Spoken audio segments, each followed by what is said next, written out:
Hello everyone, I'm Lingzhao Meng, come from Harbin Institute of Technology. I'm so honored and proud to have the opportunity to speak at this meeting online. Today I would like to present my paper, Dynamic Response Research of Aluminum Form Field 6082 T6 Aluminum Circular Tube and their Lateral Impact. Nowadays, aluminum alloy is widely used in spatial structures and bridges all over the world because the aluminum alloy has the advantages of high stress-to-weight ratio, ease of fabrication, high degree of workability, high corrosion resistance, and high recyclability. And as a landmark building, spatial structure is at risk of terrorist attack and accidental explosion and impact. The dynamic response of aluminum alloy structures under impact loading needs to be investigated. Aluminum foam has the advantages of lightweight, high specific stress, and excellent energy absorption ability. Thus, it can be employed as a filler material to improve the impact resistance of the aluminum alloy components. Generally speaking, this study focuses on the dynamic response of aluminum form field 6082 T6 aluminum circular tube subjected to lateral impact loading. The aluminum foam was cut into cylinders and bonded. Then it was filled into aluminum tube with circular hollow section. The geometric parameters are listed in the table. The parameters considered in the impact test including section size, span, impact mass, impact velocity, and tubes which were empty or aluminum foam filled. The material properties were obtained by experiments. Tensile tests for aluminum alloy and axial compressive tests for aluminum foam were conducted. The energy absorption ability of the aluminum foam is improved when it reaches densification stage. The results show that the elastic modulus of the aluminum alloy is approximate one-third of elastic modulus of steel, and the yield strength and ultimate strength of the aluminum is similar with the Q235 steel. The impact test setup was plotted here. A drop hammer impact system was employed. The aluminum tube was fixed at both ends by two holding devices.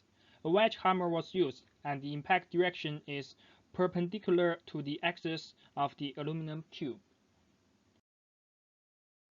Some different deformation modes were observed in the impact test and could be divided into three modes by damage level, including local indentation and global deformation, cracks at spots, and fracture at spots, corresponding to moderate damage, severe damage, and collapse. For the first deformation mode, plastic hinges were observed near the spots and at the impact position, and for the other two deformation modes, cracks and fracture near the spots were observed. The impact process can be divided into four stages, including initial collision stage, coupling deformation stage, global deformation stage, and elastic recovery stage. This figure plots the typical impact force and displacement histories of tubes which exhibit moderate damage. The red dotted line represents the difference between the hammer head displacement and the maximum bottom displacement of the tube. It also represents the local indentation depth at the impact position of the tube. At initial collision stage, the impact force rises rapidly with the increase of time, while the deformation of tube is not obvious. And at the following coupling deformation stage, both local indentation and global bending were observed, and the local indentation reaches a high level at the end of this stage. The increment of local indentation depth is limited at global deformation stage, and plastic hinges were observed near the spots. Finally, elastic recovery of tube was observed. The impact force decreases gradually and reaches zero when the hammer is completely separated from the tube. For the tube which shows severe damage, the impact force drops suddenly when the crack of the tube occurs at global deformation stage. And for the tube which collapses, the last stage of the impact process is named failure stage, and the impact force drops at the moment fracture occurs. The kinetic energy of the hammer is not completely dissipated by the aluminum tube. By comparing the impact force versus displacement curves of the empty tube and the aluminum foam-filled tube, it can be observed that the peak value of the impact force is increased, and the maximum displacement of hammer head is reduced by filling aluminum foam into the tube.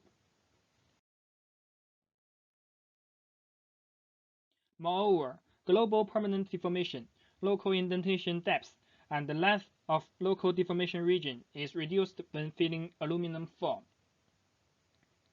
Some new work is also underway. This photo shows permanent local deformation of aluminum circular cube and aluminum foam-filled tube subjected to lateral impact by a cylinder flat hammer, and the tube filled by aluminum foam shows better impact resistance.